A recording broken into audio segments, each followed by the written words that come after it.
कभी सोचा है कि अगर पूरी इंसानियत की तरफ से एक पैगाम खला में भेजना हो तो वो क्या होगा? एक ऐसा पैगाम जो शायद अरबों साल तक सितारों के दरमियान सफर करे। आज हम एक ऐसे ही पैगाम की कहानी जानने वाले हैं। ये एक सवाल है जो शायद हम सब कभी न कभी खुद से पूछते हैं। क्या इतनी बड़ी कायनात में हम अकेले हैं? और अगर कहीं और भी जिंदगी है तो क्या वो भी हमारी तरह आसमान को देखकर यही सोचती होगी? तो हुआ ये कि 1977 में नासा ने तारीख के सबसे बड़े मिशंस में से एक शुरू किया, वॉयेजर मिशंस। और इसका मकसद सिर्फ सैयारों की तहकीक करना नहीं था, बल्कि उस सवाल का एक जवाब खला की गहराइयों तक पहुंचाना था। जी, तो ये कोई आम खलाई मिशन नहीं था।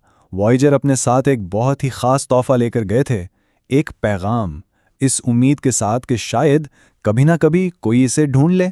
आपको पता है, आज तक नासा ने सिर्फ 5 ऐसे खिलाई जहाज भेजे हैं जो हमारे निज़ाम शमसी से बाहर सितारों की तरफ निकले हैं। सिर्फ 5, और उनमें से भी सिर्फ 2, वॉयेजर 1 और वॉयेजर 2 ही असल में इंटरस्टेलर स्पेस यानी सितारों के बीच की जगह में दाखिल हो पाए हैं। और आज वॉयेजर 1 जमीन से सबसे दूर इंसान की बनाई हुई चीज है। तो ये सब शुरू कैसे हुआ? इस मिशन की कहानी एक बहुत ही नायाब मौके से शुरू होती है, जिसे द ग्रैंड टूर का नाम दिया गया। किस्सा कुछ यूं है कि 1965 में एक इंजीनियर ने हिसाब लगाया कि 70 की दहाई में हमारे निज़ाम शमसी के 4 सबसे बड़े सैयारे यानी मुश्तरी, ज़ुहल, यूरेनस और नेपच्यून एक ऐसी खास लाइन में आ रहे थे जो 175 साल में सिर्फ एक बार होता था। ये एक once in a lifetime मौका था। अब इस खास तरतीब का फ़ायदा ये था कि एक खलाई जहाज़ इन सियारों की कशिश शकल को एक गलील की तरह इस्तेमाल कर सकता था, यानी एक सियारे से दूसरे तक जाने के लिए कम से कम ईंधन और वक्त लगता। इस टेक्निक को ग्रेविटी असिस्ट कहते हैं। वाकई कमाल की इंजीनियरिंग थी ये। तो बस इसी मौके का फ़ायदा उठाया गया और 1977 में वॉयेजर 1 और 2 को खला में भेज दिया गया, और उन्होंने हमारे निज़ाम शमसी के बैरूनी सियारों का एक ऐसा सफ़र शुरू किया जो पहले कभी नहीं हुआ था। और फिर जो दरियाफ्तें हुईं वो तो तवक्को से कई ज़्यादा हैरानकुन थीं। जब वॉयेजर मुश्तरी के पास पहुंचा तो उसने ना सिर्फ इसके छुपे हुए रिंग्स दिखाए, बल्कि उसके चांद आयो पर एक दहकता हुआ आतिशफिशां भी दरियाफ्त किया। सोचें, तारीख में पहली बार हमने अपनी ज़मीन के अलावा किसी और जगह पर ऐसी कोई सरगर्मी देखी थी। लेकिन सैयारों का ये सफर तो बस शुरुआत थी। असल मंजिल तो कुछ और थी, सितारों के बीच की वो ना खत्म होने वाली गहराई। 14 फरवरी 1990 को अपना कैमरा हमेशा के लिए बंद करने से ठीक पहले वॉयेजर 1 ने एक आखिरी बार पीछे मुड़कर देखा और 6 अरब किलोमीटर के फासले से हमारे घर, हमारी ज़मीन की एक तस्वीर ली। इस तस्वीर में सूरज की एक किरण में हमारी दुनिया एक छोटे से नीले नुक्ते की तरह नजर आ रही थी।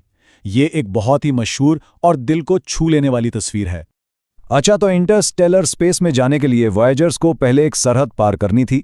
ये समझ लें कि हमारा पूरा निज़ाम शमसी सूरज की वजह से एक बहुत बड़े बुलबुले के अंदर महफूज है, जिसे हीलियोस्फेयर कहते हैं। और फिर वो दिन आ ही गया।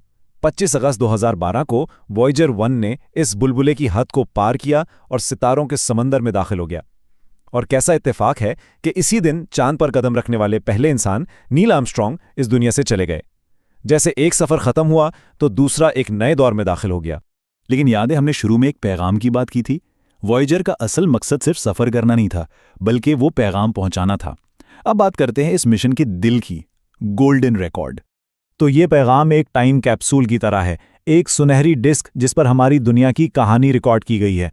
इसमें क्या क्या है? 115 तस्वीरें, 55 अलग अलग ज़ुबानों में सलाम, दुनिया भर से जमा की गई म्यूज़िक और ज़मीन की आवाज़ें, जैसे बारिश, परिंदों की चहचहाट और एक मुस्कुराते हुए बच्चे की आवाज़। लेकिन एक बड़ी दिलचस्प बात यह है कि इस रिकॉर्ड में इंसानियत की सिर्फ अच्छी तस्वीर दिखाई गई है। साइंस, आर्ट, मोहब्बत, सब कुछ है, लेकिन जंग, गुर्बत या बीमारी का कोई जिक्र नहीं। ये एक सवाल भी है कि अगर किसी को पूरी इंसानियत की नुमाइंदगी करनी हो तो क्या वो भी सिर्फ अच्छी चीज़ें ही दिखाएगा? अच्छा, ये सब तो ठीक है, लेकिन एक मसला है।